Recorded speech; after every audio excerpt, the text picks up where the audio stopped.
சரி. நாங்கள் ஒரு விசை கண்களை மூடி தேவனுடைய வார்த்தைக்காக எங்களை தாழ்த்துவோம். மகா பரிசுமுள்ள பிதாவே, இந்த மகிமையான இந்த நேரத்துக்காக உமக்கு ஸ்தோத்திரம். ஆம் கர்த்தாவே, இந்த மகிமையான இந்த நேரத்திலே ஆண்டவரே உமக்குள்ளாக இந்த நாளை கலிகூர்ந்து உம்முடைய நேரமாக உம்முடைய வார்த்தையை ஆண்டவரே சொல்லி உம்மை மகிமைப்படுத்தி கர்த்தாவே இந்த நேரத்திலே பாடி ஆண்டவரே உம்மை மகிமைப்படுத்த நீர் கொடுத்த அந்த ஸ்லாக்கியத்துக்காக உமக்கு ஸ்தோத்திரம். ஆம் கர்த்தாவே, இந்த அருமையான நாளிலே உம்முடைய வார்த்தைக்காக வந்திருக்கிறவங்களை நீர் காண்கிற தேவன். உம்முடைய வார்த்தை ஒன்றே சத்தியம் என்பதை நாங்கள் அறிந்திருக்கிறோம். அதனாலே நீர் பேசும் தெய்வம் என்பதை நாங்கள் அறிந்தபடினாலே இன்றைக்கு கர்த்தாவே எங்களுக்காக நீர் பேசி உம்முடைய காரியங்களை நாங்கள் சரியாக அறிந்து கொள்ள நீர் கொடுக்க போற அந்த ஸ்லாக்கியத்துக்காக உமக்கு ஸ்தோத்திரம். அருமையான பொழுதை ஆசீர்வதியும் வந்த ஒவ்வொரு ஜனங்களையும் விசேஷமாய் உம்முடைய கரத்திலே தாழ்த்துறோம்.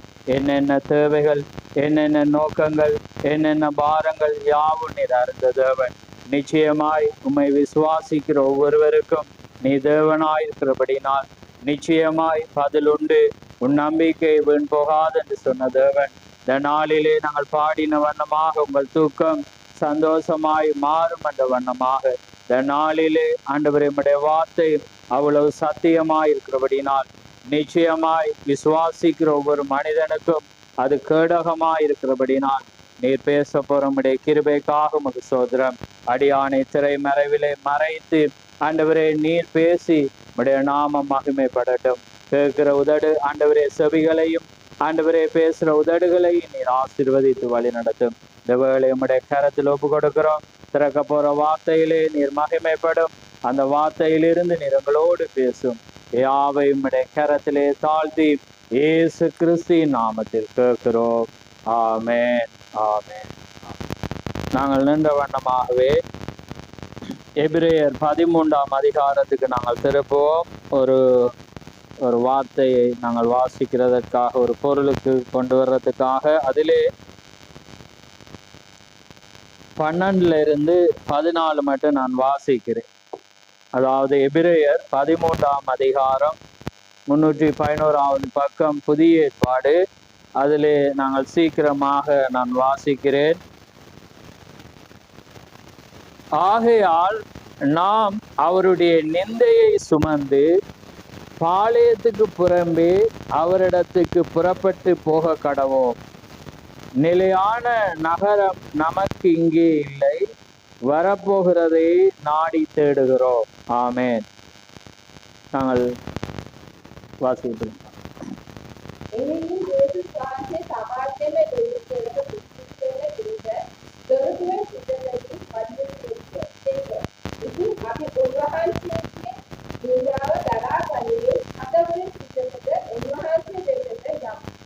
ஆமென். யாவரும் அமர்ந்திருங்கள்.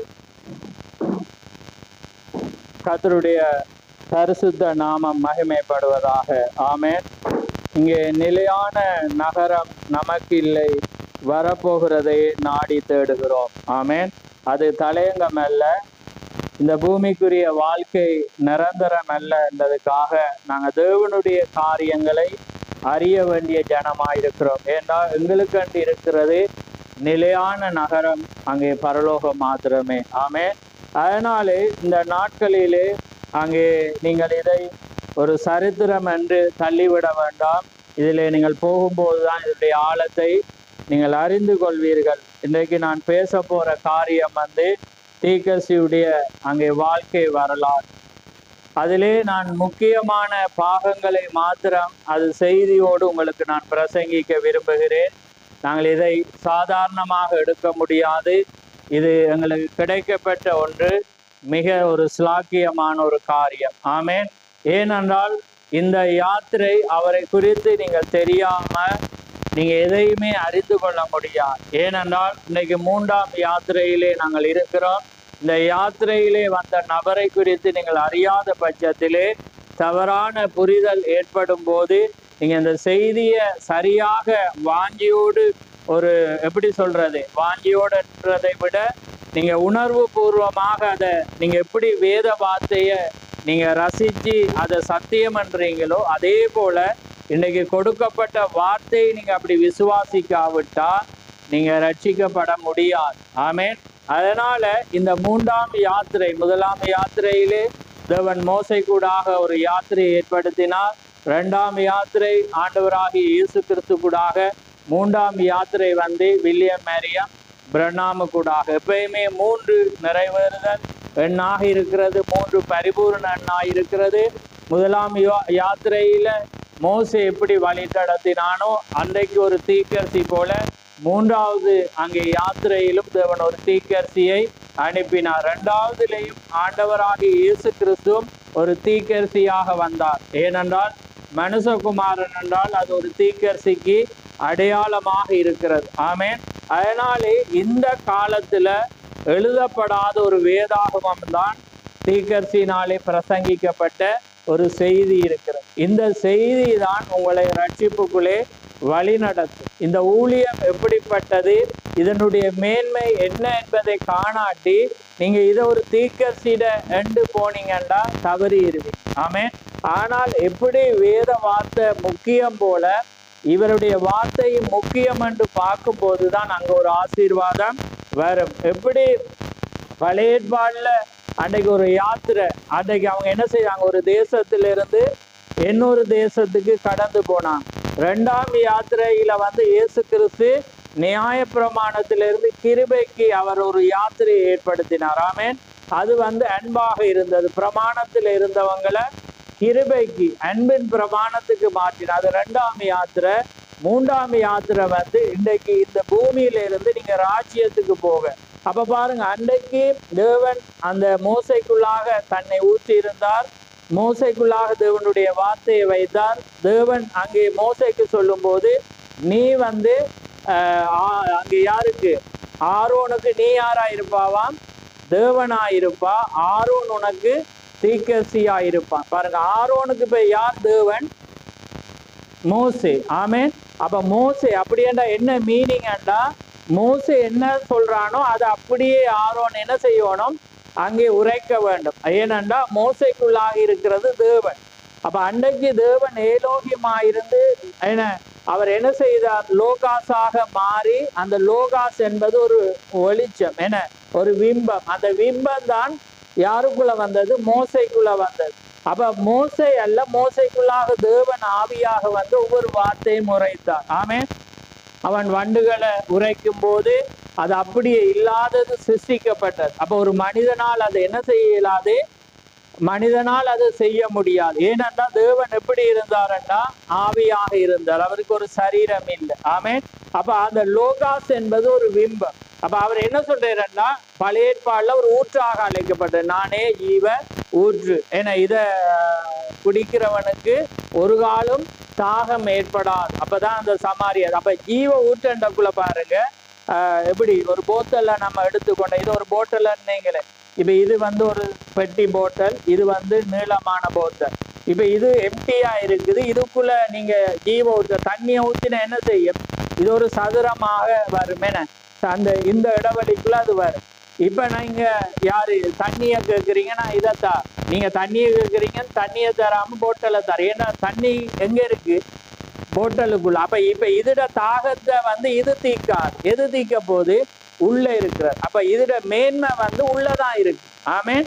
அப்ப மோசே வெளியில பார்க்கக்குள்ள மோசே வந்து கடவுளாக இருந்தாலும் மோசையில மோசைக்குள்ளாக இருக்கிற நீங்க பருக போறது வந்து உள்ள இருக்கிறது. ஆமென். ஆனா இது வெளியில பார்த்தா அசிங்கமா இருக்கும், என வளைவா இருக்கும். ஆனா உள்ள இருக்கிறது வந்துதான் முக்கியமா இருக்கிறது. ஆமென். இதை எடுத்துக்கொண்டீங்கன்னா இது நீட்டா இருக்கும், அதுதான் லோகாஸ். அது வந்து அதுதான் அந்த ஒரு பிம்பம். அந்த ஒளி உள்ள வந்து என்ன செய்யறது, இறங்குற. அதுதான் டீக்கர் சொல்றேன். அன்னைக்கு தீக்கர்சிகளுக்குள்ளாக தேவன் என்ன செய்தார், அந்த லோகாஸ் வந்து உள்ள வந்தேர். ஆனா அங்கே மரியாளுக்குள்ள வரக்குள்ள அந்த லோகாஸே உள்ள வந்தேர். ஆமென். அப்ப உள்ள வந்துதான் அவரு கற்பத்தை உண்டாக்கி அந்த லோகாஸே உருவத்தை ஏற்படுத்தி, அதான் இயேசு கிறிஸ்து. அப்ப பாத்தீங்கன்னா ஒவ்வொரு தீக்கர்சியிலும் தேவனாக இருந்தாங்க. ஆனா தேவனுடைய உருவம், தேவண்ட பரிபூர்ணம் பார்க்கக்குள்ள இயேசு கிறிஸ்துவா இருக்கு. அப்ப அதனால அந்த காலத்துல அந்த மனிதர்கள் எல்லாமே தேவனாக அழைக்கப்பட்டாங்க. அதுல மாற்று கருத்து இல்ல. ஆனா அவங்க தொழுகைக்குரியவர்கள் அல்ல. ஆமே.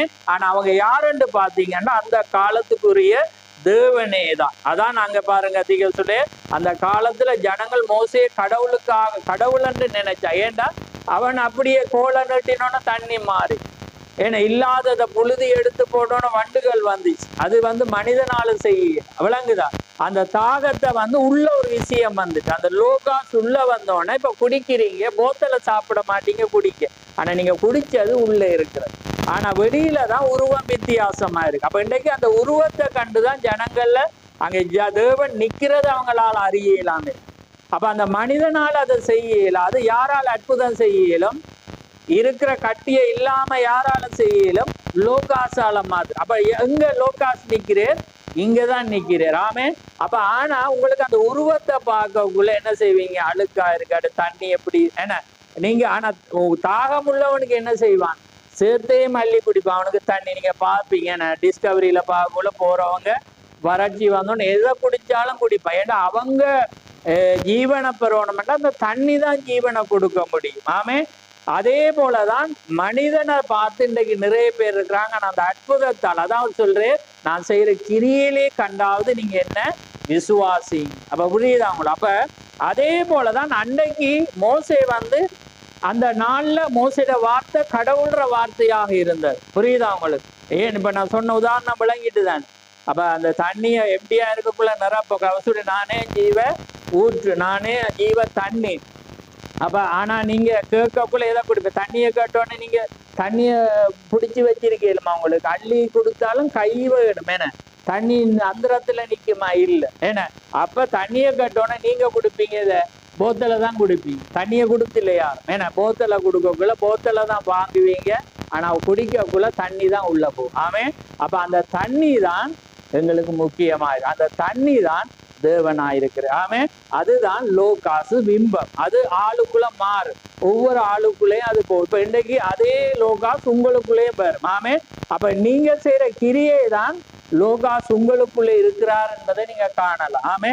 ஏண்டா அவர் என்ன சொல்லிட்டேன்? நான் செய்த கிரியைகளை தானும் செய்வேன். அப்ப உடனே தெரியும் அங்க லோகாஸ் இருக்கிறது. அப்ப ஏண்டா அது தேவனா ஏலோகேம். ஆமேன். அவர் நேற்றும் என்று மாறாதவர் அங்க இருக்கிறார். ஆமேன். அப்ப இன்னைக்கு ஜனங்கள் என்ன செய்யறாங்க? மனிதனை பார்த்து வெளியே பார்த்து உள்ள இருக்கிற லோகாச அசட்டை பண்ணக்குள்ள அவங்களால அற்புதத்தை காணல. ஆனா தேவன் உலகத்தின் முடிவு பரியந்தம் சதா நாட்களில் நான் உங்களோடு தான் இருப்பேன். ஒரு நாள் ஒரு செகண்ட் நான் மாற மாட்டேன், உள்ள இருப்பேன். ஆனா நீங்க அந்த லோகாசை காணணுமெண்டா வெளியே வர்ற அந்த வார்த்தையை கண்டுதான் தேவன் இருக்கு. ஏண்டா மனுஷன் என்ன செய்வான்? மனுஷனை மட்டும் சொல்லிட்டு இருப்பான், அவனை தான் புகழுவான். ஆனா லோகாஸ் யாரை வெளிப்படுத்துவே? வார்த்தையாமே தேவனை தான் மகிமை. அப்ப உங்களுக்கு தெரியும் அவர் உங்களோடு இருக்கிறார். அவர் செய்த கிரி அன்னைக்கு நான் சொன்னேன், நான் இயேசு கிறிஸ்து வர்ற வேளையில அவர் வாலிபனா மாறிட்டார். அப்ப இருக்கக்குள்ள 50 வயது மதிக்கத்தக்கதா கிழவன் மாறி இருந்து, ஆனா உயிர்த்தெழுதல் நடந்தோன்னு அவர் எப்படி மாறிட்டு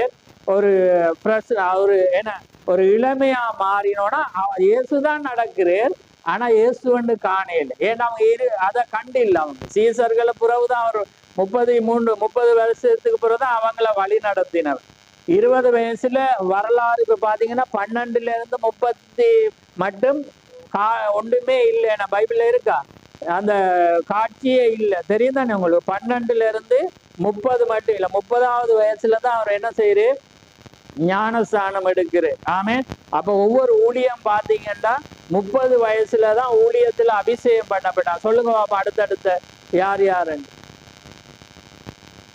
யோவான் 30 வயசு, யோசேப்பு 30 வயசு, தாவீது 30. அதான் ஒரு அபிஷேகம் ஊழியத்துக்கு வரக்குள்ள நீங்க அந்த ஊழியக்காரனோட வயசை பார்க்கணும். இப்போ அவன் வாரான். அப்போ அது அது தேவனால் அபிஷேகப்பட்ட ஊழியமா இருக்கும். ஆமே. மனிதனால் சந்தர்ப்பத்தில் ஏற்படுற ஊழியம் ஒன்று இருக்கு. அந்த டைம்ல 30 வயசுல வர்ற ஊழியத்தை பார்த்தீங்கன்னா உங்களுக்கு தெரியும், அதே தேவன் ஒரு ஊழியத்தை அபிஷேகிச்சிருக்கிறார். ஆமேன். அப்ப அதனால அந்த காரியத்தை நீங்க எப்பயுமே வார்த்தையோட பார்க்கணும். ஆமேன். அதே போல இந்த ஊழியத்தையும் பார்த்தீங்கன்னா சரியா 30 வயசுல. ஆமேன். அந்த சரியா 2011 அந்த ஊழியமானது என்ன செய்யப்பட்டது? 30 வயசுல அது அதான் டிக்கெட் சொல்றேன். அதுதான் டைம். அதுதான் அபிஷேகம் பண்ணுகிற வார்த்தையில வந்து டைமுகளை பார்த்தீங்கன்னா சரியான நபர்கள் அபிஷேகம் பண்ணப்பட்டது சரியாக சாரி தண்ணி இல்லை ரைட். அப்ப பார்த்தீங்கன்னா 30 வயசா இருந்தது ரைட். அப்ப பாருங்க, அப்ப நீங்க பார்க்கும்போது பாத்தீங்கன்னா அதே காரியம் தான் என்ன செய்தது இந்த டைம்லயும் என்ன செய்யப்படுது அது வருது பாத்தீங்கன்னா. அப்ப இன்றைக்கு இந்த வார்த்தை யார வார்த்தை தான். அப்ப அன்றைக்கு மோசேட வார்த்தை தேவண்ட வார்த்தை தான். தேவன் தான் அந்த காலத்துல தேவனாதான் என்ன செய்யப்பட்ட அழகான கும்பிடு. கவனமா பாருங்க. இப்ப வேதாமத்துல பெண்கள் எல்லாமே என்ன செஞ்சாங்க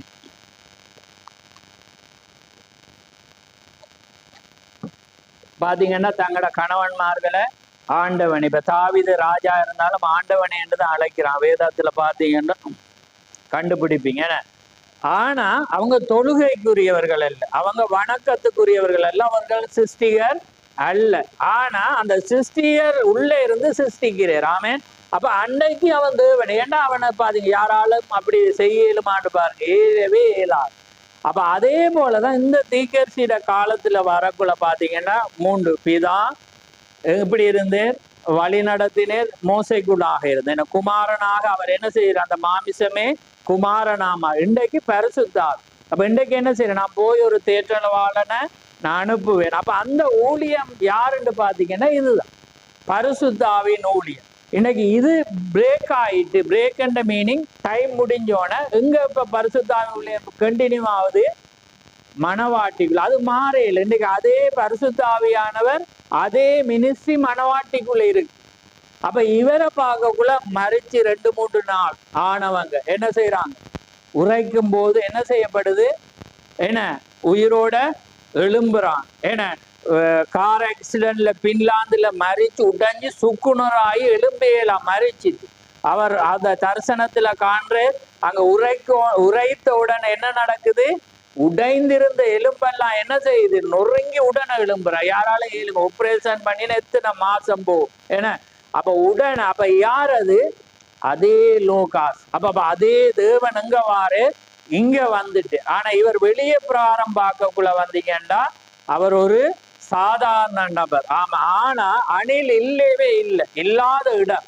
ஆனா அவர் கேட்கிறவனுக்கு என்ன விருப்பம் எப்படி ஏன்னா நீ உரைச்சா அது ஆகும் மண்டக்குள்ள அணில சுஷ்டிக்க உரைக்கிற இல்லாதது அப்படி என்ன செய்யுது உருவாது. அப்ப யாராலையிலும் அப்ப அது யாரு தேவன் அங்க நிக்க எங்க எப்படி இருக்கிற லோகாசா உள்ள இருக்கு. அப்ப யாரு இப்ப வெளியே பிரேம் இருக்கு உள்ள தேவன் இருக்கு. ஏன்னா அப்ப நீங்க ஒரு பாவ மன்னிப்புக்கு எங்க போகணும் அந்த நபர்கிட்ட தான் ஓடணும். அதான் அவர் தீர்க்கதரிசி. அதுக்காக அவர் பாவம் மன்னிக்கிறவர் அல்ல.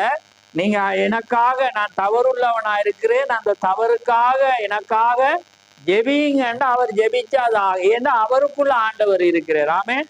அதாலதான் இன்னைக்கு அத ரோமங்கத்திலே பாவ விமோசனம் என்று வேற விதமா கொண்டு வராங்க. அவங்க இவர்கிட்ட சொல்லிட்டா அது மன்னிக்கப்பட. ஆனா அதுல ஒரு பாயிண்ட் இருக்கு.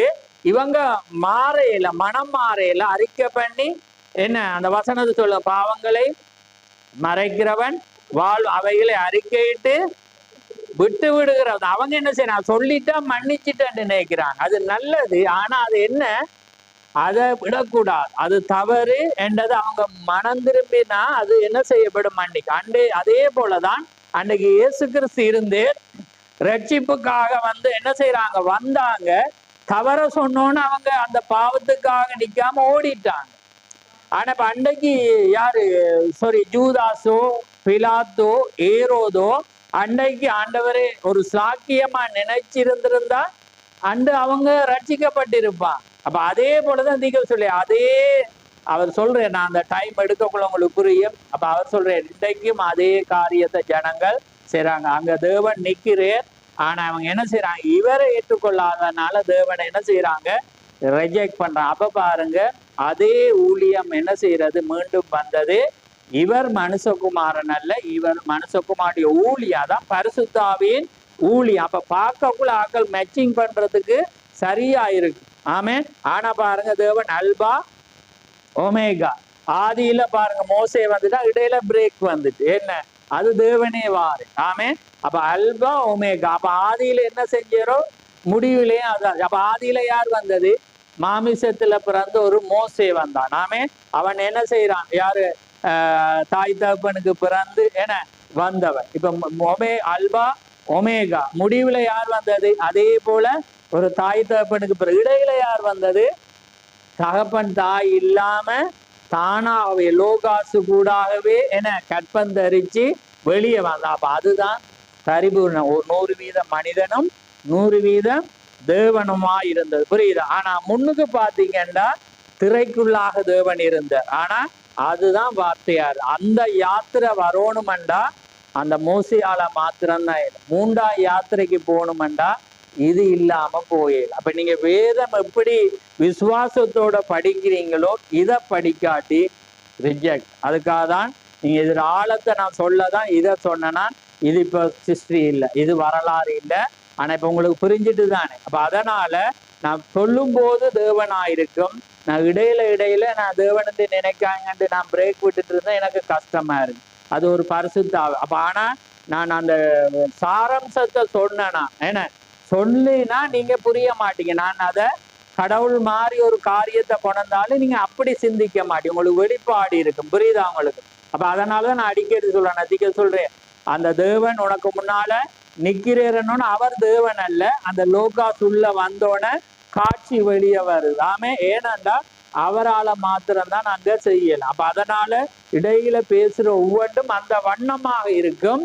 அப்படி நினைக்கிறாதீங்க. புரியுதா உங்களுக்கு? அதனால இது சபையாருக்காக நான் பேசப்படுற ஒரு காரியம். என்ன சத்தியத்தை அறிஞ்சது. இன்றைக்கு தீக்கரிசிய கடவுளா கும்புறவங்க இருக்கிறாங்க, என மனசுக்குமான சொல்றவங்களை இருக்கிறாங்க, என பலவித. ஆனா சரியான அந்த சரியான செய்தியை அறிஞ்சிங்கன்னா உங்களுக்கு எங்கேயுமே ஒரு சந்தேகம் என்ன செய்யாது, வராது. புரியுதா உங்களுக்கு? அப்ப அதனால நீங்க இந்த இந்த செய்தி எவ்வளவு முக்கியம். இந்த 3ஆம் யாத்திரைக்கு இந்த வார்த்தை அது தேவனுடைய வார்த்தை. ஆமே. அதுதான் தேவனை 7 முத்திரை ரகசியத்தை யார் வந்து திறந்து கொடுக்கிறேன்? தேவனே. அதை யார் அந்த புத்தகத்தை கையில கொடுக்கிறது? தீக்கரிசியோட கையில தேவன் தான். அது முழுவதும் தேவனுடைய வார்த்தையாயிடும். அப்ப அந்த வார்த்தை. அதனாலதான் நாங்க இங்க இந்த ஒழுங்குகளை கொண்டு வரும்போது அது நீங்க நினைக்கிறீங்க அது சபை ஒழுங்கு, இது இவர கட்டுப்பாடு. அப்படி இல்லை. இது தேவனால கொடுக்கப்பட்ட சட்டமா இருக்கிறது. ஆமே. அன்றைக்கு ஆலயத்துல பாத்தீங்கன்னா இன்றைக்கு இப்படி இருக்கிறீங்க. அன்றைக்கு எருசலேம் தேவாலயத்துல நடைமுறையை பாருங்க. எப்படி எந்தெந்த பொருள் எங்க இருக்கணும், எப்படி என்னத்தை செய்யணும், எந்தெந்த தொங்கு சீலை இருக்கணும், எத்தனை சீலையில எத்தனை பட்டுன்னு இருக்கணும், ஏன்னா எல்லாம் பாத்தீங்கன்னா உங்களுக்கு தலையே சுத்தி போயிடும். ஏன்னா அதே போல இப்படி ஒரு ஸ்டெப்ல ஒருவன் உள்ள வரணும், எல்லாமே அந்த பிரமாணங்கள் எல்லாமே இருந்துச்சு, செய்தான். ஆமே. அதனால் அதே போல இன்றைக்கு வந்து யாரு? நீங்க தான் ஜீவிக்கிற கூடாரம். இன்றைக்கு தேவன் எங்க தங்குற? இங்கதான் தங்குற. எருசலேம் அன்றைக்கு எது? எருசலேம் நாம தான். இன்றைக்கு இந்த எருசலேம்ல தான் அவர் வாசம் பண்றார். ஆமே. இன்றைக்கு நீங்கள் எந்த வசனம் இருக்கு? நீங்களே ஜீவனுள்ள தேவனுடைய ஆலயமாயிருக்கிறீ. அப்ப இன்றைக்கு இந்த ஆலயம் வந்து நீங்க தான். ஆமே. இந்த ஆலயத்துக்குள்ளதான் யார் இருக்க போற? லோகாஸ். ஆமே. தேவன் இருக்க போற. ஆமே. அந்த தேவன் உங்களுக்குள்ள இருக்கிறார். அதனாலதான் நீங்க எப்படி வச்சாலும் ஆகும். ஆமே. ஆனா அங்க ஒரு ஆழத்தை வரும். அப்ப அந்த பிம்பம் அதை விசுவாசிக்காட்டி நான் கையென்ன நான் உங்களை அணைச்சாலும் என்ன செய்யாது? ஜீவன் வராது. ஆனா நாங்க ஏன் 3 சாரார் இருக்கிறாங்க? சில பேர் உரைச்சொன்றுக்குள்ளே விடுதலை ஆவாங்க, சில பேருக்கு எழும்பி சொல்லி அடுத்தா அவங்க வந்து அதுல வருவாங்க. சில பேரை நாங்க என்ன செய்யணும்? தூக்கி தான் போடுவோம். ஆனா அப்பதான் விடுதலை ஆகும். அதனாலதான் அந்த வண்ணமான ஒரு நிலையில செய்யறோம். ஆனா அங்கேயும் ஆழம் இங்கேயும் ஆழம் இருந்தா கனெக்ட் ஆகும், அங்க ஃபயர் உண்டாகும். ஆமே. அங்க சுகம் உண்டாகும். அதை தான் நாங்க இப்ப பார்க்கப்படுறோம். இப்ப பாருங்க, நாங்க இப்ப ஆரம்பத்துக்கு வாரன் அவர் எப்ப பிறந்தாருன்னு நான் உங்களுக்கு சொல்றேன். 1909 ஏப்ரல் மாதம் 6ஆம் தேதி காலை 5 மணிக்கு அவர் என்ன செய்தார்? பிறந்தார். ஆமேன். அந்த நாள்ல என்ன செய்ய ராபின், அதாவது ரொபின் பறவை, என்ன ஆங்கிலத்துல ரொபின், தமிழ்ல ராபின் என்று அழைப்பாங்க. ஏன்னா அந்த ரொபின் பறவை என்ன செஞ்சிச்சு? காலையில அந்த அந்த வீட்டு ஜன்னல்ல வந்து பாடினது. ஆமே, அந்த பறவை தான் என்ன செஞ்சிச்சு, காலையில அந்த ஓசி எழுப்பிச்சு, உள்ளுக்குள்ள வந்து ஒரு ஒளி வந்து ஒரு வெளிச்சம் என்ன செய்தது, கொடுத்தது. ஆமே, அந்த வேளையில ஆக்கள் சொன்னாங்க அது கண்ணாடியில பட்ட ஒரு வெளிச்சமா இருக்கும். ஆனா அந்த காலை 5 மணிக்கு சூரியன் உதிக்கையில அதே நேரத்துல தீக்கர்சிட வீட்டுல கண்ணாடி.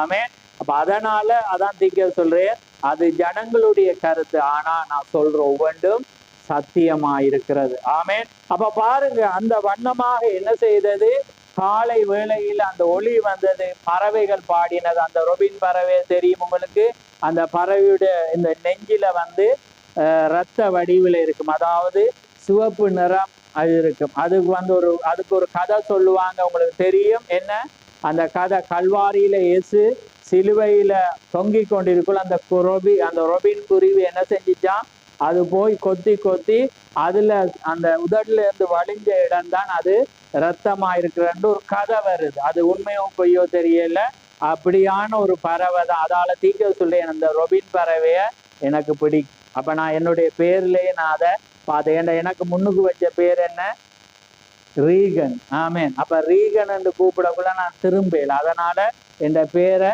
ரொபினாக மாத்தினாங்க. ஆமேன். அதனால என் தேவண்ட என்ன சொல்ற அந்த பாடுக இருதயத்துல சுமந்து இன்றைக்கு அப்படிப்பட்ட ஒரு சுபாவத்தோடு இருக்கிறதுக்காக நான் சந்தோஷப்படுறேன். அதுக்காக நீங்க எங்கேயோ எல்லாம் கனெக்ட் பண்றது சிந்திச்சிடாதீங்க. ஆனா என்ன, இது சத்தியமா இருக்கிறது. ஆமே, அதை செய்தியை பின்தொடர்றவங்களுக்கு தெரியும் இந்த ஊழியம் எங்க போயோன்றிருக்கிறது, யார சொல்லி கொண்டிருக்கிறது. ஆமே, அது எப்படி நடக்கிறது என்பதை நீங்க அறிவீங்க. ரைட். அப்ப பாருங்க, அப்ப அந்த நேரத்தில் அவர் பிறக்கும் போது அவங்களுடைய அம்மாவுக்கு வயது எத்தனை, 15 வயசு. ஆமே, அப்பாவுக்கு 18 வயசு. ஆமே, அப்ப முதலாவதாக அவருடைய அம்மாவோட பேர் சார்லஸ், அப்பாட பேர் சார்லஸ் பிரனாம், அவருடைய அம்மாவோட பேர் எல்லா பிரனாம். ஆமே, அவங்களுடைய கெண்டக்கில வந்து ஒரு ஏழ்மையான ஒரு மரப்பட்டியிலான ஒரு வீட்டுல அவங்க வந்து பிறக்கும் போது கர்த்தருடைய வெளிச்சம், அந்த வெளிச்சமும் அந்த பறவைகளும் வந்து என்ன செய்து கொண்டிருந்தது, பாடிக்கொண்டிருந்தது.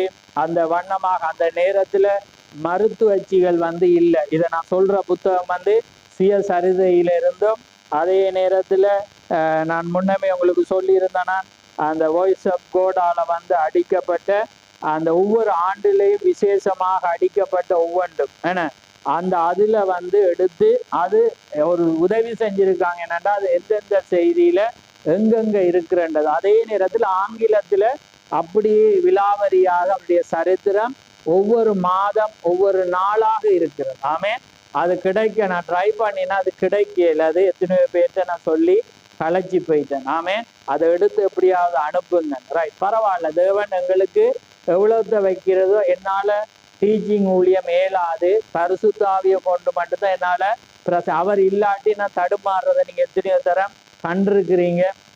அவருடைய சித்தம் இல்லாத இடத்துல ஜெபிக்கக்குள்ள எனக்கு ஜெபம் வராம தடுமாறுறதை எல்லாம் நீங்க பார்த்துருப்பீங்க. ஏன்னா அது தேவன் வந்தா மட்டும்தான் எனக்கு செய்ய இயலும், இல்லாட்டி ஏலவேலா. அப்படிப்பட்ட ஒரு பாத்திரம், அப்படிப்பட்ட ஒரு பலவீனமான ஒரு நபர் தான் நான் ஆயிருக்கிறேன். அப்ப அதனால வந்து சரியான முறையில வராட்டியும் உங்களுடைய விசுவாசத்துக்கு ஏற்ற மாதிரி தேவன் பேசுவார் என்று நான் விசுவாசிக்கிறேன். ரைட். அப்ப பாருங்க, அந்த டைம்ல அவர் பிறந்தார். அந்த டைம்ல மருத்துவச்சிகள் இல்லை. ஆனா அந்த மருத்துவச்சி வந்து நீங்க இதை கனெக்ட் பண்ணி பார்க்கலாம். அப்பா வந்து எந்த தொழில் செய்து கொண்டிருந்தேன், தச்சன். அவர் வந்து காப்பேண்டர். இயேசு கிறிஸ்து அப்பா காப்பேண்டர். ரைட். அப்ப பாருங்க, ஒரு பாயிண்ட்டுக்காக நான் சொல்லிட்டு போறேன். ரைட். அதே நேரத்துல மோசே யார் பெத்தது, மருத்துவச்சி தான். என்ன மருத்துவச்சிட்ட தான் ஐடியா கொடுக்குறாங்க, என்ன இப்படி பிறக்கிற ஆண் பிள்ளைகள் எல்லாமே கொல்ல சொல்லி. ஆனா தேவண்ட கர்த்தருடைய தூதனால விரட்டப்பட்டு எச்சரிக்கப்பட்டு மோசைய மாத்திரம் அந்த மருத்துவச்சி என்ன செய்யறா, காப்பாத்துறா. அதே போல பாத்தீங்கன்னா தீர்க்கதரிசி பிறந்திருக்கிற காலத்திலும் மருத்துவச்சிகள் தான். அன்றைக்கு டாக்டர்ஸ் இல்லை, விஞ்ஞான வளர்ச்சி இல்லை, ஆனா மருத்துவச்சிகள் தான் பிள்ளைய வெளியே எடுக்கிறவன். பாருங்க எப்படிப்பட்ட ஒரு டேலண்ட் உள்ள. அதுல அவருடைய மருத்துவச்சியே வந்து அவருடைய பாட்டி. ஆமே, அந்த பாட்டி தான் என்ன செய்யற இவரை அந்த என்ன சொல்ற வயிற்றிலிருந்து வெளியே எடுத்த ஒரு நபரா இருக்கிறார். அதே போல பாருங்க அந்த வரலாறுகள் வந்து எப்படி ஏற்படுகிறது என்பதை நீங்க ஆழமாக அங்க பார்க்கலாம். அப்ப பாருங்க அப்படிப்பட்ட ஒரு ஏழ்மையான ஒரு குடும்பத்தில் அவர் பிறந்தேர். 15 வயசிலிருந்து தொடர்ச்சியாக ஒவ்வொரு வருஷம் 16, 17, 18 அப்படி பாபா பிறகு ஒவ்வொரு பிள்ளைகளாக பிறக்கிறாங்க. மொத்தம் எத்தனை பிள்ளைகள்? அவங்களோட சார்லஸ் பிரனாமுக்கு 10 பிள்ளைகள். அதுல 9 ஆண் பிள்ளைகளும் கடைசியாக வந்து ஒரு பெண் பிள்ளையும். அதுல மூத்தது யாரு?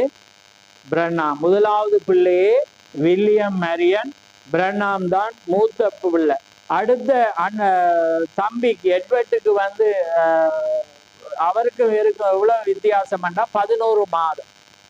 11 மாதங்கள் தான் என்ன செய்யறது வித்தியாசம். அப்படிப்பட்ட ஒரு 15 வயசுல அதான் தீக்க சொல்றேன். இந்த சுயசரிதையில சொல்லக்குள்ள ஒரு குழந்தையை பிறக்கக்குள்ள என்னுடைய தாயே ஒரு குழந்தையாக இருந்தார். 15 வயசுன்னா யோசிச்சு பாருங்க. ஏன்னா அப்படிப்பட்ட ஒரு எளிமையான ஒரு காரியத்துல அவர் பிறந்தார். அந்த நாள்ல சாப்பிட வசதி இல்லை, ஜன்னல் இல்லை. அந்த ஒரு எளிமையான ஒரு ஒரு கதவை திறந்தாலே அது ஒரு ஜன்னல் அந்த வெளிச்சத்துல தான் அவங்க என்ன செய்தாங்க, வாழ்ந்தாங்க. விளக்குகள் இல்லை. அவங்க என்ன செஞ்சாங்க, ஏழ்மையான என்ன சொல்ற அந்த மசகு ஒரு எண்ணெயில தான் அவங்க என்ன செய்தாங்க, விளக்க கொளுத்தி அங்கே செய்து அங்கே வளர்க்கப்பட்டார். அவர் பிறந்த போது கெண்டைக்கியில் அவர் பிறந்தார். அதே நேரத்துல சிறு வயதுல இருந்து அந்த வெளிச்சமும் அந்த பறவைகளும் வந்து பாடிக்கொண்டே இருக்கும். எப்பயுமே அந்த ரொபின் பறவை என்ன செஞ்சிச்சு, வந்து பாடிக்கொண்டு 2 வயசுல இருந்து அவருக்கு வந்து அந்த தரிசனங்கள் அங்க என்ன செய்யறது 3 வயசுலதான் தரிசனம் வருது. ஆனா அந்த 2 வயசு அவர் விளையாடும் போது அவர் என்ன செய்யறாருன்னா அந்த தூதர்கள் பாடுகிற வேளையிலே அந்த சத்தமானது வர்ற வேளையில இவட அம்மாட்ட சொல்றேன். அப்ப அதுக்கு ஒரு கருத்து அவர் சொல்றாரு என்னன்னா, சில பேர் நீங்க நினைப்பீங்க 2 வயசு இந்த பிள்ளைக்கு இது எல்லாமே ஞாபகம் இருக்கு. அதுக்கு ஒரு காரியத்தை அவர் சொல்றாரு பாருங்க.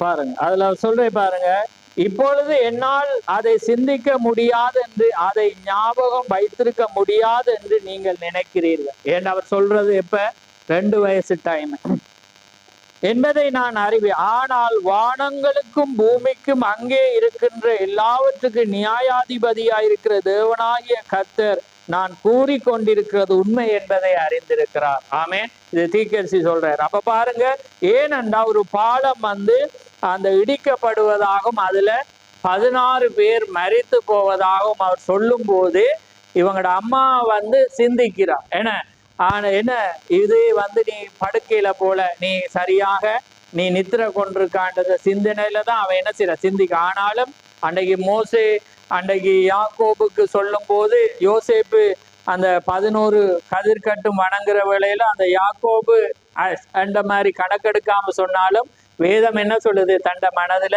அதை வச்சான்ன்ற மாதிரி உங்களோட அம்மா அதை நோட் பண்ணிட்டு இருக்கிறார். ரைட். அப்ப பாருங்க 11 மாதங்கள் வித்தியாசம் தான் இது. அதாவது எட்வர்டுக்கு அவனோ இன்னும் நகர்ந்து வந்து கொண்டிருந்தான். இவர் என்ன செய்ய அந்த கல் எடுத்து வேகமா எரியிற காரியத்தை சொல்லக்குள்ளதான் அவர் சொல்றேன். அதே நேரத்தில் அங்கு ஒரு பறவையின் சத்தம் கேட்டது. அது உயரே மரத்தின் மேல் பாடிக்கொண்டிருந்தது. நான் உயரே அந்த பறவையை நோக்கி பார்த்தேன், அது பறந்து போயிற்று. அப்படி சென்ற போது ஒரு சத்தம் என்னோடு பேசினது என்று அவர் எத்திக்க சொல்றார். அப்ப அந்த நேரத்திலே பாருங்க, நீ அல்பனி என்ற பட்டணத்தில் அருகில் நீங்கள் ஜீவிப்பீர்கள் என்று கூறினது எனக்கு 3 வயதான முதல் இந்த நேரம் வரைக்கும் இந்தியானா நீ அல்பனியில் இருந்து 3 மைலுக்குள்ளாக தான் நான் வசித்து வருகிறேன். நான் போய் அதை பற்றி என்னுடைய தாயாரிடம் கூறினேன். நான் வெறுமனே கனவு கண்டு கொண்டிருந்தேன் அல்லது வேறு ஏதோ காரியமா இருக்கும் என்று அவள் என்ன சொன்னால் அங்கே சொன்னாள் என்று தீர்க்கதரிசி சொல்றார். அதுக்கு பிற்பாடு நான் அந்த வரலாறு தொடர்ந்து போயில நான் அடுத்த ஸ்டெப்புக்கு பாயிறேன். அடுத்தது பாத்தீங்கன்னா அவங்களோட அப்பா வந்து ஒரு தொழில அவர் என்ன செய்கிறேன் தச்சனாயிருந்து ஒரு கொலை நிமித்தம் நண்பர்களுக்குள்ள ஏற்பட்ட ஒரு வாக்குவாதத்தின் நிமித்தம் அவர் ஒரு கொலையை செய்ய வேண்டியதாயிருந்து அந்த இடத்துல இருந்து அவர் என்ன செய்யற, நீ அல்பனிக்கு அங்க மாறி வருகிற வேளையில அவர் ஒரு முதலாளியிட்ட வேலை செய்யற அந்த தொழில் பார்த்தீங்கன்னா சாராயம் காட்சி. ஆமேன். அந்த சாராயம் காட்சிற ஒரு இடத்துல இருந்து அந்த நேரத்துல இவர்தான் மூத்த பையனா இருந்தபடினால அந்த சாராயம் காய்ச்சறதுக்காக என்ன செய்யறது, இந்த தண்ணிய அள்ளி கொண்டு வந்து கொடுக்கறது இவர் வேலை. ஆனா இவருக்கு தூக்கமாயிருக்கு. அப்ப இவங்க கிறிஸ்டியன் குடும்பம் அல்ல, ஒரு நாளும் சேர்ச்சிக்கு போன குடும்பம் அல்ல. ஆனா இவங்க அப்பப்ப என்ன ஒரு ரோமன் கத்தோலிக்க நாடினவங்க. ஆனா தீக்கரிசிய பாத்தீங்கன்னா ஏறக்குறைய 18 சொச்சம் ஏறக்குறைய வயது மட்டும் அவர் சேர்ச்சிக்கே போயிரு. அவர் எப்ப போறேன்றதை நாங்க வரலாறு வரக்குள்ள நாங்க பார்ப்போம். அப்படிப்பட்ட ஒரு குடும்பத்தில் ஆனா அந்த சத்தமானது என்ன செய்து கொண்டிருக்கிறது, பேசப்பட்டு கொண்டே அங்க இருக்கிறது. அப்ப அவங்களோட அம்மா என்ன செஞ்சாங்க, அந்த காரியத்தை சொன்னாங்க. அதுக்கு பிற்பாடு பாத்தீங்கன்னா 1912 தான் நீ அல்பனிக்கு போவான்னு ஒரு சத்தம் அங்க சொன்னது. அப்ப அவருக்கு 3 வயசு. அதே நேரத்துல 1916 ஆண்டுல வில்லியம் பரண் அவருக்கு ஒரு பாலம் உடைந்து 16 மனிதர்கள் ஆற்றுக்குள் விழுந்து மரித்து போவதாக தன்னுடைய முதல் தரிசனம் எப்ப உண்டாயினதுண்டா 1916. அப்ப கணக்கு பாத்தீங்கன்னா இப்ப 9ல இருந்து 16 பாத்தீங்கன்னா எத்தனை வயசு, 7 கிட்ட. ஆனா அவர் என்ன சத்தம் வந்து பேசிக்கொண்டு, ஆனா தரிசனத்தை பார்க்கும்போது ஏறக்குறைய அவருக்கு 7 வயதாக இருக்கிறது. அதை நீங்க அந்த புத்தகத்தை பார்க்க விரும்பினா ஆரம்ப கால ஆவிக்குரிய அனுபவங்கள் 52ஆம் ஆண்டு புத்தகத்தில் அது எழுதப்பட்டிருக்கு. ரைட். அப்படி ஒரு காரியத்துலதான் அவர் என்ன செய்யப்பட்டார், அங்க இருந்தார். அதே நேரத்துல பாத்தீங்கன்னா இவர் இந்த சாராய விபாரம் செய்யக்குள்ள அவரோட அப்பா என்ன சொல்றீங்க, நீ ஒரு பெண்மை வாய்ந்த ஒரு மனிதன், ஏன்னா நீ குடிக்காம அப்படி இருக்கக்குள்ள இவருக்கு கோபம் வந்து என்ன செய்யறேன், அதை எடுத்து குடிக்க போக்குள்ள அந்த சத்தம் என்ன செய்யறது, உள்ள நெருங்கி வந்து நீ குடிக்காதே புகைக்காதே, உனக்கு ஒரு ஊழியம் இருக்குதுன்னு சத்தம். உடனே அவர் அதை தூக்கி போட்டு கடந்து போற படிக்க வேணுமென்று விருப்பம்.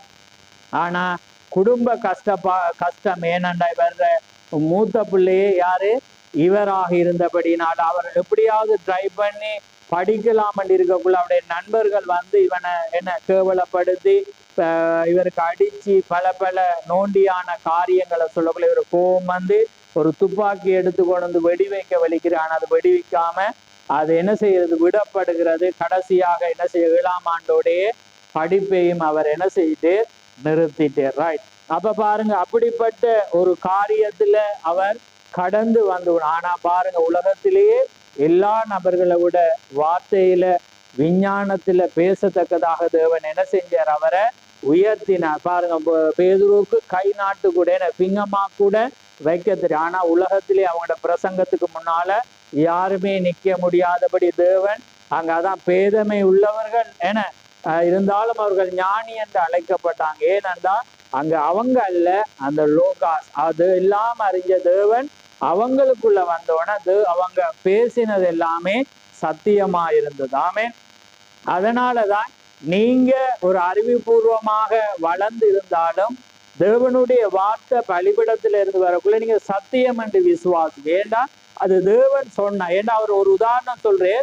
அந்த நாள்ல பூமியில நீங்க படிக்கக்குள்ள பூமி எப்படி என்றதை நீங்க படிச்ச நீங்க கோலமே நீள்கோள். ஆனா அது பூமி சரியாக என்னது, அது ஸ்பீக்கர் சொல்றேன் அப்படியாக தான் அவங்க நினைச்சாங்க. ஆனா பிறகு பாத்தீங்கன்னா பூமி வந்து உருண்டை என்று சொன்னாங்க. அப்ப அதே போல பாருங்க, விஞ்ஞானம் ஒன்றை கண்டுபிடிக்கும் ஒன்றை பிறகு சொல்லும். ஆனா தேவன் வார்த்தை தான் சத்தியமாயிருக்கிறது. ஆமே. அப்ப தேவனுடைய காரியம் அங்க உள்ள வரும்போதுதான் தேவன் என்ன செய்யறேன், காரியங்களை ஏற்படுறார். இப்படியாக அவர் என்ன செய்யறார், அவருக்கு தேவன் பேசுறார் வெளிச்சமா. ஆனா வந்து அவருக்கு தேவனை குறித்து திட்டம் தெரியாது, சபை தெரியாது, ஒன்றுமே தெரியாது. அப்படிப்பட்ட ஒரு குடும்பத்தில் இருக்கப்படினால இவர் ஒவ்வொன்றா செய்யறார். இவர் என்ன செய்யறார், படிப்பை நிறுத்தினோன காலம் போன பிற்பாடு ஒரு வேட்டைக்காரனாக வேணுமென்று இவர் விரும்புகிறார். வேட்டைக்காரனாக அவர் விரும்பி அவர் என்ன செய்யறார், காட்டுக்கு போய் அங்க இருக்கும் போது தன்னுடைய உறவு முறையான நண்பனான ஜிம் பூலால என்ன செய்யற 2 காலம் என்ன செய்யப்பட்டது, சுடப்படுது. அப்ப சுடப்பட்டோன்னு அவர் என்ன செய்யறார், அதுல பாதாளத்துக்கு போறேன். அதை நாங்க அந்த சரித்திரம் பரப்புல சொல்றேன். அப்ப என்ன செய்யறாரு? இப்ப அவரை தேவனை குறிச்சு அந்த திட்டத்தில் அவர் நடக்கும் போது 2 காலம். அப்ப பாருங்க, அது ஏனென்றா தேவனுக்கு இவர் எப்படி ஆகணும் என்ற தேவன் விரும்பி இருந்தார். அப்ப வேட்டைக்காரனாக விரும்புறேன், ஆனா 2 காலம் சுடப்பட்டபடினா அந்த தொழிலும் விடுறேன். அதுக்கு பிறகு ஹவுபாயா, அதாவது குதிரையில சவாரி செய்து மாடுகளை வந்து பராமரிக்க. அமெரிக்காவில் பெரிய வெட்ட வெளியில என்ன செய்வாங்க, வளர்க்கிற இங்க மாதிரி இல்லை. அதுல இவர் ஒரு பெரிய ஹவுபாய். அது இங்க மாதிரி தடியை வச்சுட்டு அடிச்சுட்டு தெரியமான ஒரு குதிரையில ஏறி என்ன அது நீட்டாக மாடுகளை மேய்க்கிற. அப்ப இவர் ஹவுபாயா மாறணுமென்று இவர் என்ன செய்யறார்? வெளிக்கிறேர், அதுல சேர்றார். ஆனா தன்னுடைய சகோதரன் எட்வர்ட் மரிச்சோன இவருக்கு அறிவிக்கப்படுது. அந்த இடத்துல இருந்து வாரேன், ஃபியூண்டல் சர்வீஸ் எல்லாம் முடிச்ச பிறகு அவங்களோட அம்மா சொல்றேன், நீ போயிடாத, எங்களோடு இருணும். அதுக்கு பிற்பாடு இவர் ஒரு குத்துச்சண்டையை பழகிறேன், நான் குத்துச்சண்டையில ஒரு பெரிய மாவீரன் ஆகணும், ஒரு பெரிய ஃபேமஸ் ஆகணும் என்று இவர் பழகிறேன். நிறைய பதக்கங்களை எடுக்கிறார். அவருக்கு முன்னால குத்துச்சண்டைக்கு இயலாம். ஆனா ஒரு நாள் பில் பிட்சன் என்ற ஒரு பயங்கர கொடூரமான ஒரு குத்து சண்டை ஒரு வீரனோட இவருக்கு ஃபைனல் வரக்குள்ள அவன் இவனை எப்படியாவது கொண்டு போட்டுறணும் என்று தீக்கரிசி என்ன செய்யறேன், கொல்லணும் என்று அவன் என்ன செய்யறான், விரும்பி அவ்வளவு ஆக்ரோஷமா இருக்கக்குள்ள இவருக்கு பயம் பிடிச்சோன்னு இவர் என்ன செய்யறார், ஆண்டவரே இவருக்கு படிச்சா ஜெபிக்கே தெரியாது. அப்ப அவர் சொல்ற, ஆண்டவரே என்ன இந்த என்னைய நீர் இவன்கிட்ட இருந்து காப்பாத்தினீரண்டா, இனிமேல் நான் இந்த குத்துச்சண்டையும் நான் என்ன செய்ய மாட்டேன், நான் விட்டுருவேன், இனி நான் இதை செய்ய மாட்டேன். ஏண்டா தேவனுக்கு குத்துச்சண்டை விருப்பமா? அது தேவனுக்கு பிரியமா? இல்லை, அது அவர் விருப்புறதே இல்லை. ஏண்டா இன்னைக்கு கிறிஸ்தவங்க பாத்தீங்கன்னா கராட்டி பழவாங்க, என்ன குத்துச்சண்டை பழவாங்க, ஜிம்ம பொடிய மாத்து, ஆரோக்கியத்துக்கு வேற. நான் அன்றைக்கு சொன்னேன், ஆரோக்கியத்துக்கு வேற, ஆனா எங்கட உடம்ப கட்டுக்கோப்பா வச்சிருக்கிறதுக்கு செய்தா பிள்ளை. அதே நேரம் யோகாசனம் செய்வாங்க, அது எல்லாமே தவறான ஒன்று. ஏன்னா ஆனா தேவன் அதை விட யோகா வச்சிருக்கிற தேவன் வார்த்தையில். அப்ப ஏன்னா அது யோகா என்ன செய்யறது நோக்கம், மனதை ஒருமுகப்படுத்த. நீங்க அதை செய்யற முறைகள் இருக்கு, அது உடம்புக்காக செய்தீங்கன்னா அது வேற. ஆனா சில பேர் மனதை ஒருமுகப்படுத்த செய்யறாங்க யோகா, அது தவறா. அப்ப அதே போல இவர் என்ன செய்யறார், சொல்றார், நான் இதுல இருந்து மீட்கப்பட்டா நான் இனி குத்துச்சேட்டு. அதே போல தேவன் அவன்கிட்ட இருந்து காப்பாத்தி இவருக்கு ஜெயத்தை கொடுக்க. அதுக்கு பிறகு நேவில சேரலாம். இவர் என்ன செய்யறேன், நேவிக்கு போறேன். நேவில போய் பேரை கொடுத்துட்டு வந்தோடனே அவங்களோட அம்மா அடுத்த நாளே போயிட்டு என் மகனை காப்பாத்துங்க, அதனால அவனோட பேரை வெட்டுங்கன்னோடனே நேவிலையும் இவர் என்ன செய்யற வேலை பாருங்க. ஒவ்வொரு நேவிலையும் தேவனுக்கு பிரியமா இல்லை. ஏண்டா தேவன் இவருக்குன்ற ஒரு வேலையை வச்சிருக்கிறாமே. அப்ப இவருக்கு எல்லாமே, இப்ப இவருக்கு கர்த்தருடைய சித்தம் என்னன்னு தெரியும். ஆனா எத்தனை வயசு, ஏறக்குறை 22 வயசாகுது, ஒன்றுமே தெரியும். ஆனா பாருங்க தேவன் அதெல்லாம் பார்க்கக்குள்ள தேவன் ஆச்சரியங்கள். இப்ப ஆபிரகாம் எடுத்துக்கொள்ளுங்களேன், 75 வயசா அவன் வரலாறு இல்ல, ஊரண்ட கல்தேரண்ட விக்ரானகாரன் ஒரு இடத்தில் அவன் என்ன இருந்தான். ஆனா 75க்கு பிறகுதான் தேவன் என்ன செய்து அழைக்கிறார். அப்படி ஒவ்வொருடைய, அதே போல உங்களை போல பாருங்க, நீங்க பிறந்திருப்பீங்க, எத்தனையோ வயசுல மறிக்கிற தருவாய் இருந்திருக்கும், நீங்க எத்தனையோ விபத்தை சந்திச்சிருப்பீங்க. ஆனா தேவண்ட கரம் உங்களோட இருந்துச்சு. ஆமே. ஏன்னா நீங்க எப்படி ஆவீங்கன்றது தேவனுக்கு தெரியும், நீங்க எங்க வருவீங்கன்றது தேவனுக்கு தெரியும், எப்படியா மாற போறீங்க என்பதும் தெரியும். நீங்க தேவன் உங்களை ஒரு பெரிய ஒரு காரியத்துக்காக அவர் என்ன செஞ்சிருக்கிறார், அழைச்சி உலகத்திலே கொடுக்க முடியாத ஒரு பொக்கிஷமான ஒரு வெளியேற பெற்ற ஒரு ஊழியத்தை, ஒரு உலகத்தை அசைக்கிற ஒரு காரியத்தை உங்களதுல தந்திருக்கு. ஆனா நீங்களும் நானும் அதை இன்றைக்கும் புரியாம இருக்கிற. ஆனா இதே நான் அந்த வரலாறு சொல்லக்குள்ள நீங்க உங்களோட சிந்தி பாருங்க, எப்படிப்பட்ட ஒரு மனிதன், எப்படி தேவனே இறங்கி செய்யற ஊழியத்துல இவருக்கு ஒன்றுமே தெரியும். தொழிலுக்கு போற, ஆனா தேவன் சொன்னேரா, நீ இப்படியா? தேவன் சொல்லவே மாட்டேன். சிலதை அதான் சொல்லி, நீங்க தேவன் சித்தத்துல நடங்க, தேவன் ஒரு நாள் வெளிப்படுத்துவீர். அதனால உங்களுக்கு என்ன ஆளா ஆக போறீங்க, எப்படி ஆக போறீங்க, எனக்கு தோல்வி சிந்திக்காதீங்க. ஆண்டவரே நீர் என்ன செய்ய போறீங்க, என்ன உமக்காக எண்ணத்துக்கு வச்சிருக்கிறேன், இந்த பாத்திரம் எதுக்கு உபயோக போகுது. ஆமே. அப்படி சித்தத்தை கேட்டு ஜெபிங்க, எல்லாமே மாறும். ஆமே.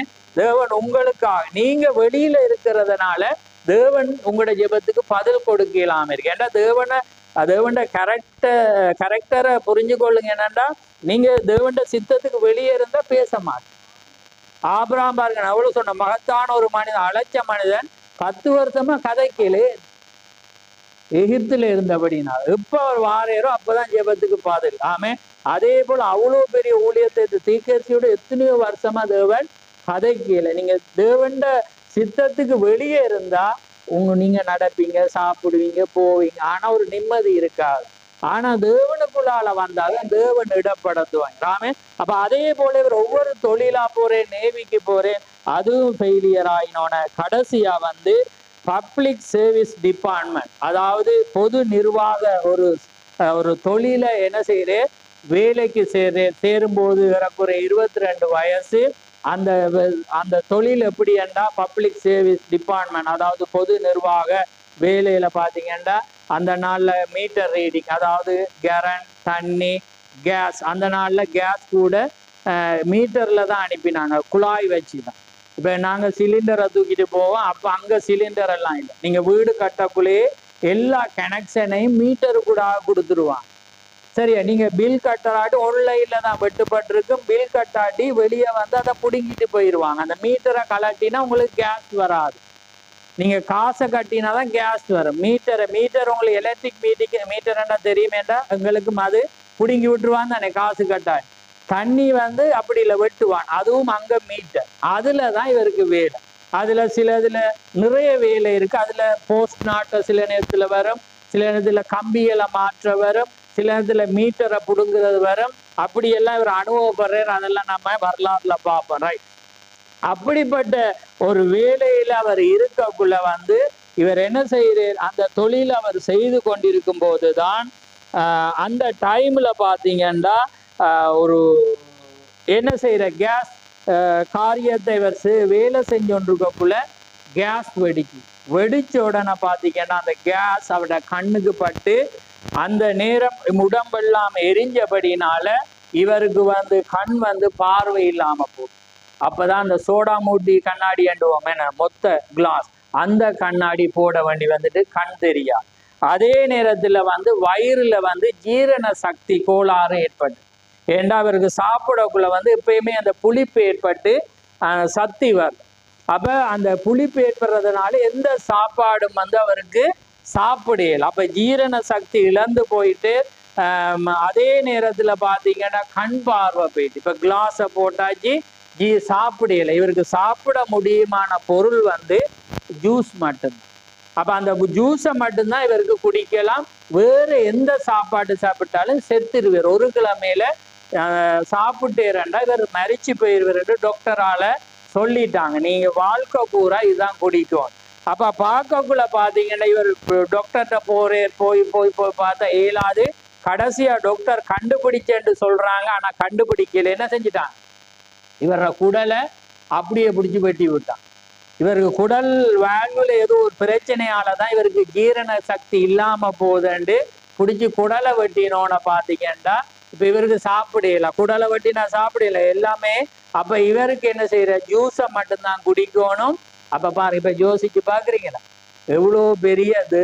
இந்த நாள்ல தேவண்ட வார்த்தையாக அழைக்கப்படுற ஒரு தீர்க்கதரிசி, யாமே மரிச்சவங்களை உயிரோடு என இல்லாததை சிருஷ்டித்த ஒரு மனிதனுடைய வாழ்க்கையை குறிச்சு ஒன்றுமே தெரியாட்டி வெட்டு கொத்து இருக்குமானா எங்கட வாழ்க்கையில நீங்க எங்களை யோசிச்சு பாருங்க. ஆமே. ஆனா தேவன் எங்களோடு இருக்கிறார். ஆமே. தேவன் வந்து எங்களுக்காக ஒரு நாள் செய்ய போறதுக்காக காத்திருங்க. ஆமே. கழுகு தண்டை செட்டை முளைக்க மட்டும் காத்திருக்கிறது போல ஒரு நாள் இந்த பூமியை அரசாளுவோம். ஒரு நாள் தேவன் என்னோடு இருப்பார் என்ற நிச்சயத்தோடு தேவன் என்ன ராஜ்யத்துல கொண்டு போவார் என்ற நிச்சயம் இருக்குமெண்டா தேவன் நிச்சயமாய் உங்களை ஆசீர்வாதம். அப்ப பாருங்க, குடலை வெட்டி இப்ப கடவுள்ற கரம் இருக்குன்ற காப்பாத்திருக்கலாம். உங்களோட வழியில வந்து சொல்றேன், வெட்டினோன்னு இவருக்கு வந்து சாப்பிடல, ஜூஸை தான் குடிச்சிட்டு இருக்கிறேன். அப்ப அந்த நேரத்துல பாருங்க, இவர் பப்ளிக் சர்வீஸ் டிபார்ட்மெண்ட்ல வேலை செஞ்சோன்றுக்குள்ள பாத்தீங்கன்னா ஒரு கார் ஒன்று வேகமா வந்து என்ன செய்யுது, நிக்கக்குள்ள பாத்தீங்கன்னா காரை துறக்க யார் இவ்வளவு வேகமா இருக்கிறன்னு பார்க்கக்குள்ள பாத்தீங்கன்னா அங்க ஒரு பெண் இறங்குறாள். அவன் தான் வந்து அவருடைய பேர் வந்து ஹோப், அதாவது ஹோப் புருமக். அப்ப அவளுடைய பேர் வந்து ஹோப் புருமக். அவருடைய அப்பாவோட பேர் வந்து சார்லி புருமக். அவள் அந்த நேரத்துல 19 வயசு தக்க அழகான பெண்ணா இருந்த திகசுர கருமை, அதாவது கண் அவ்வளவு அழகானது. அவருடைய முடி கருப்பாக அழகான ஒரு பெண்ணாக இருந்தால் பார்த்தோன்னே இவருக்கு ஒரு அட்ராக்ஷன், எப்படி ஒரு கவர்ச்சி உண்டாகி ஒரு உடம்பெல்லாம் ஒரு மாறியாகி இவரோட எப்படியாவது கதைக்கோணும் என்ற ஒரு எண்ணம் ஏற்படுது. எண்ணம் என்னவள இப்போ இறங்கினோட கேட்பாங்க தானே, அமெரிக்காவில் சோசியலாக கதைக்கிற மாதிரி அவர் கேட்குற ஹாய் மேடம்னு சொல்லி இவர் என்ன செய்யற கதை கொடுக்குறேன். அப்போ நீங்கள் எங்கே கூட பார்த்தீங்கன்னா அவருடைய வீடு பக்கத்தில், அதனால தான் அவருடைய வீட்டு பக்கத்தில் முன்னாடி தான் ஒரு வாகனத்தை நிப்பாட்டி வயர் மாற்றி கொண்டிருந்தபடியாக தான் நாங்களும் தான் இப்படி வேகமான வாகனத்தில் என்னடா எங்கட வீட்டுக்கு முன்னால் செய்கிறாங்கன்ற நின்று பார்ப்போம் தான். அதே வண்ணமாக இவர் பார்க்குற வழியில் ஒரு கதை குடிக்கிறேன். அப்போ இவருக்கு இவளோட பேசணும்னு ஒரு வாஞ்ச வருது. அப்போ கேட்குற மேடம் உங்களோட பேர் என்னன்றக்குள்ள அவன் சொல்கிறா ஹோம் புரூபக் என்னது ப்ரூம். அதே நேரம் என்னுடைய அப்பா சார்லி ப்ரூமக். அதே நேரத்தில் எங்களோட அப்பா அதாவது டிபார்ட்மெண்ட் ரயில்வே டிபார்ட்மெண்ட்ல ஃபோமனா இருக்கிறார் என்று அவர் சொல்றார். அதே நேரத்தில் சொல்ற எங்களோட வீடும் பக்கத்துல தான் இருக்கிறது. அப்ப இவருக்கு அவள்கிட்ட என்னக்கு பேசணும்ன்றத அவருக்கு வருது. ஏண்டா இவ அந்த சந்தர்ப்பத்தை திரும்ப ஏற்படணும். அப்ப வீடு கண்டுபிடிச்சிட்டு அதே நேரத்துல அவட பேரை கேட்டுட்டு அப்ப அதனால இவ எப்படியாவது தொடரணும்ன்றா இவர் என்ன கிறிஸ்டியனான்னு பாக்குறேன். அவள் கிறிஸ்டியன். அப்ப அவ கேட்குற நீங்க எந்த சேர்ச்சுக்கு போறீங்கன்றக்குள்ள அவன் சொல்றார், அதாவது மிஷனரி பேப்டிஸ்ட் சபைக்கு நான் போகிறேன். அப்படியானா நானும் அங்க வரவான்றவர் கேட்கக்குள்ள அவர் சொல்ற நீங்களும் வரலாம். ஏன்னா இவருக்கு சேர்ச்சுக்கு போறதே இல்லை. அந்த 22 வயசு மட்டும் சேர்ச் என்றாலே தெரியாது. அப்பப்ப அம்மாங்களோட இருந்து போட்டு அவங்களோட அம்மாங்களும் போறேன். அப்ப பாருங்க, அப்படிப்பட்ட ஒரு மனிதனோட தான் தேவன் இடப்பட்டார். ஆமே. அப்ப இடப்படுகிற வேளையில அவர் கேட்கிற நானும் அங்க வரவான்னு சொல்லக்குள்ள அவர் சொல்றா நீங்களும் வாங்க, நான் உங்களுக்காக ஒரு இடத்தை ஆயத்தப்படுத்துறோம். இவருக்கு நல்ல சந்தோஷம். சரி, கிறிஸ்டியனே இல்லாம இருந்தால் இப்ப என்ன சேர்ச்சு எப்படியாவது கதை கொடுத்து இவரோட பழகணும் என்று இவர் வேணண்டா அந்த பெண் அவர் சொல்ற என்னன்னா ஒரு சந்தோஷமான ஒரு பெண்ணா இருந்தா, ஒரு மகிழ்ச்சியான பெண்ணா இருந்தபடினால் அதே நேரம் சோடா பூடி மூட்டை கண்ணாடி அடிச்சிட்டு கூட நம்மளோட ஒரு பெண் நம்மளை நேசிச்சு கதைக்குதுன்றா இவர் ஒரு அன்பானவர். ஏன்னா எப்பயுமே பெண்கள் அழகா பார்ப்பாங்க முகத்தோட்ட. இவருக்கு முகமெல்லாம் எரிஞ்சு கண்ணாடி சோடா மூடி கண்ணாடியை போட்டு அடிச்சு அப்படி அலங்கோலமா இருக்கக்குள்ள அவர் பெண்களை நேசிக்கிறாள்ன்றா இவருக்கு அது ஒரு பிடிச்சி போய். அப்ப அதனால இவர் என்ன செய்யற அடுத்த வாரம் சேர்ச்சிக்கு போகல பாத்தீங்கன்னா அவ சேர்ச்சிக்கு பக்கத்துல அவருடைய சேருக்கு பக்கத்திலே என்ன செய்யறா ஒரு இடத்தை பிடிக்கிற. நான் முன்னமே செய்தியில சொன்னா அமெரிக்கால அதை வித்தியாசமா பார்க்க மாட்டாங்க. பெற்றோரும் வித்தியாசமா பார்க்க மாட்டாங்க. அவங்க சோஷலா பழகுவாங்க. அதே வண்ணமா பழகுல இவருக்கு நல்ல ஆழமான அந்த விசுவாசம் அங்க வருகிறது. இவர் ஆரம்பத்துல ஹோப்புக்காக போனவர், பிறகு பார்த்தா அவருக்கு அங்க விசுவாசம் வளருது. டைம் போனபடினா நல்ல இனிதான் ஸ்டோரி ஆரம்பம். அதுலதான் உங்களோட விசுவாச தசைகள் வளர்ற மாதிரி காரியம் வரும். அதனால நான் இப்ப முடிக்க போறேன். அப்படிப்பட்ட ஒரு காரியத்துல ஏன்னாண்டா டைம் உங்களுக்கு முக்கியம், உங்களுக்கும் அலுவல் இருக்கும். அதனால பாருங்க, அதுல உங்களுக்கு சொன்ன வண்ணமாக அந்த வேத பண்டிதர் ராய் டேவிஸ் என்ற ஒரு சபையிட போதகத்தை தான் அவர் என்ன செய்கிறார் போறார். அவர் நல்ல ஒரு விசுவாசம் உள்ள ஒரு போதகர். மிஷனரி பேப்டிஸ்ட் சபை அந்த நாள்ல அது ஒரு வல்லமையான சபை. அப்ப நீங்க யோசிக்கலாம் அவர் ஸ்தாபனத்துக்கு போன, ஏனண்டா தீர்க்கதரிசி வந்தோடனே தான் இந்த மெசேஜே வந்தது. சரி, அது மட்டும் ஒவ்வொரு சபைகளும் பவர்ஃபுல்லா தான் இருந்துச்சு. ஏன்னா அதுக்கு பிறகு பெண்டிகோஸ் வந்துச்சு, அதுவும் பவர்ஃபுல். அதே போல இலங்கையை எடுத்துக்கொண்டாலும் இந்த செய்தி வர மட்டும் மற்ற சபைகள் பவர்ஃபுல்லா தான் இருக்குமே. ஒரு உண்மையானது வர மட்டும் மற்றதுக்கு தேவன் சான்ஸை கொடுப்பேன். ஏண்டா அது அப்படிதான். அதே போல பெண்டிகோஸை போல ஒரு சபை இல்லை, அவ்வளோ வல்லமையாக அற்புதங்கள் அடையாளங்களை செய்து இருந்தவங்க. அதே போல இந்த ராய் டேவிஸ் சபையும் அப்படி ஒரு விசுவாசத்துல தீவிரமான ஒரு மனிதர். அப்படிப்பட்ட ஒரு சபைக்கு தான் போறேன். அந்த நேரத்துல அவருக்கு கண்ணாடி போட்ட ஜீரண சக்தி இல்லாம ஏறக்குறை 22 வயசுக்கு அந்த சபைக்கு அவர் கடந்து போனேன். அதனால கதை தாமே உங்களை ஆசீர்வதிப்பாராக. வருகிற வாரங்கள்ல இதை நான் மாதத்துல முதல் கிழமையில தான் அதை பிரசங்கிக்க இருக்கிறேன். உங்களுக்கு அது மட்டும் பொறுமை இல்லைண்டா உங்களுக்காக அடுத்த வெள்ளிக்கு பிரசங்கிங்க. இல்லாட்டி மாதத்துல ஒரு முறை இதை தொடர்ச்சியாக பிரசங்கிச்சுட்டு 3வது வாரத்துல புத்தகங்கள், நாங்க போன வாரம் பணமுமின்றி விலையுமின்றி என்ற ஒரு காரியத்தை பார்த்த ஒரு அழகானது.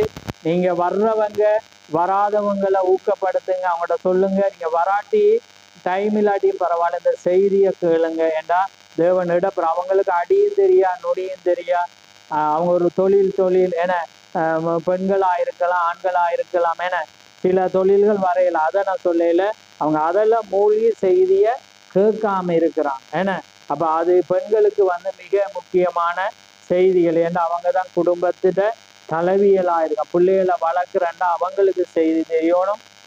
அதனால நான் கேளுங்கன்னு சொல்லல, நீங்க ஊக்கப்படுத்துங்க. வர்றவங்களுக்கு இது உங்களுக்கு ஒரு உண்மையாகவே தேவன் பேசினா நீங்க சொல்லுங்க. இல்லாட்டி அது மட்டும் நீங்க பேசினா நீங்க மௌனமா இருக்காதீங்க, அவங்கள ஊக்கப்படுத்துங்க.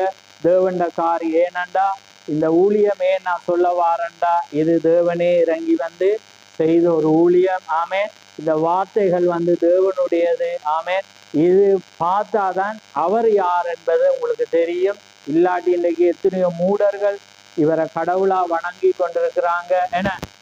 அதே நேரத்துல பிரணாம் மனுஷகுமாரன் சொல்லி அதுல பாட்டு பாடி அந்த நாமத்துல ஞானஸ்தானம் கொடுத்து எல்லாம் இருக்கு. ஆனா இந்த வரலாறுகள் தெரிஞ்ச உங்களுக்கும் பேசலாம், அவரை வார்த்தையை கொண்டு அவங்களோட விடைப்படலாம். அதனால இனிதான் இது ஆரம்பமே இருக்கு, ஒரு அழகான காரியம். அதை இன்றைக்கு முடிக்க இருந்தேன்னா முடிச்சிருந்தா உங்களுக்கு ஒரு எண்ணம் திருப்தியோட போயிருப்பீங்க. இதுக்கு பிறகுதான் அந்த விசுவாச தசைகள் வளர்ற காரியங்கள் வருது. ஆனாலும் இது பிரயோஜனமா இருக்கும்னு நான் விசுவாசிக்கிறேன். எனக்காக ஜெபிங்க. என்னண்டா எப்பயுமே தேவண்ட காரியங்களை காண்பிக்கக்குள்ள பிசாசு எப்பயுமே முடிஞ்ச அளவு எதிராக தான் இருப்பான். அவன் எதிர்ந்தாலும் நான் அதை கவலை கொள்ள மாட்டேன். தேவனை வெளிப்படுத்தணும். ஆமே. தேவனை காண்பிக்கணும். இந்த சபையானது பூரணமா வரணும். ஆனா ஜனங்களுக்கு நான் சொல்ற காரியம் நீங்க வர்ற 70-80 பேரும் அப்படி இருக்கணும்னு நான் விரும்பல. 5 பேராவது இருந்து நீங்க மற்றவங்களுக்கு சொல்லும் போது அவங்க ஒரு ஆளா மாறுவாங்க. அப்ப நீங்க வர்றவங்களும் மௌனமா இருக்கிறதா எனக்கு கவலையா இருக்கு. ஆனா சொல்றீங்கன்னு நான் விசுவாசிக்கிறேன்.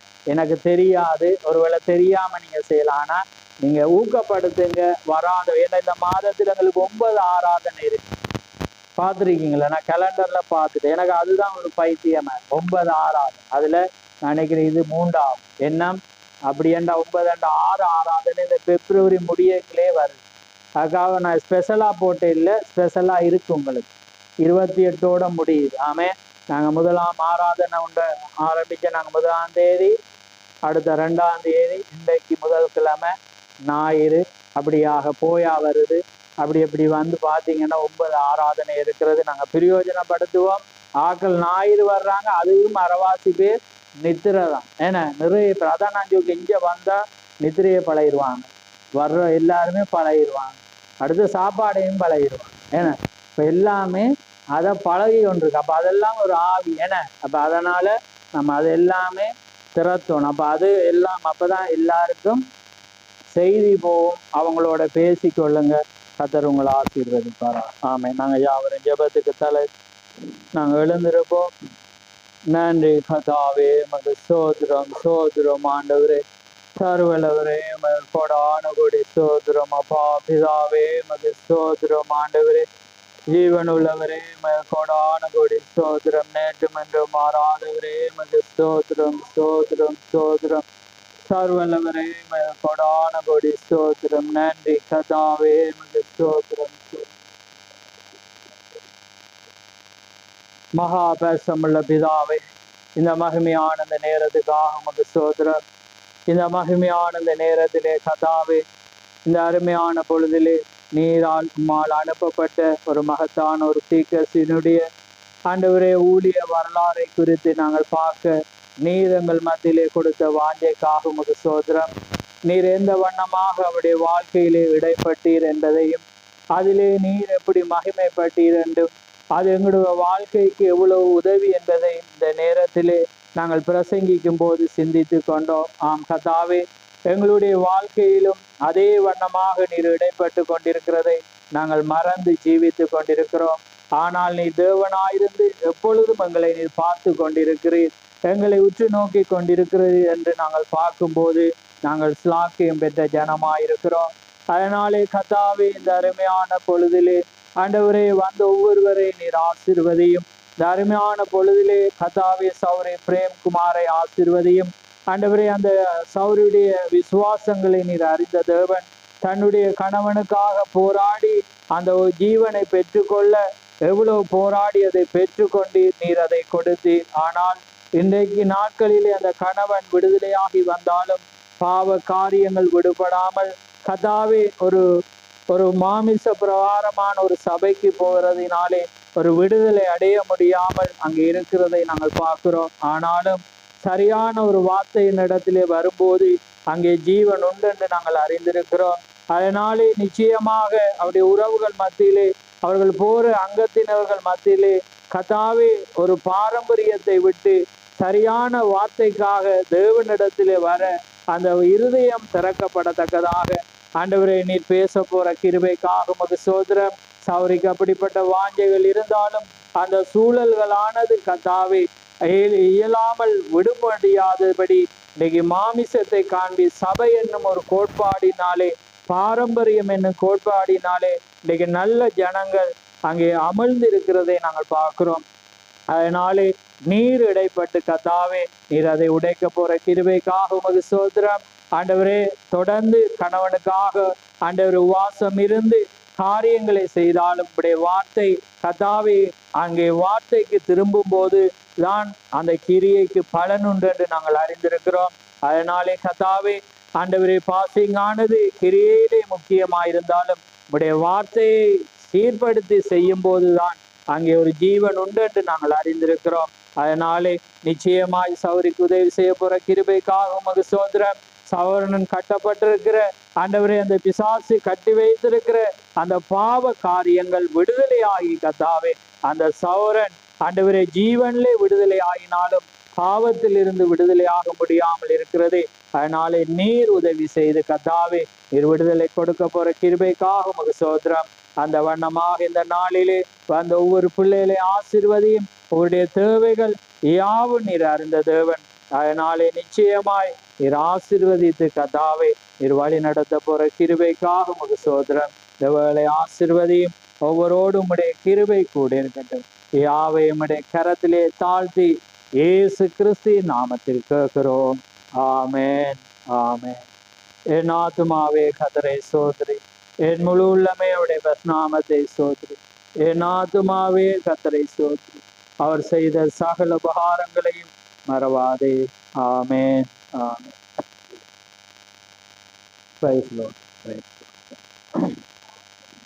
லார்ட். சரி சொல்லுங்க. ஓகே.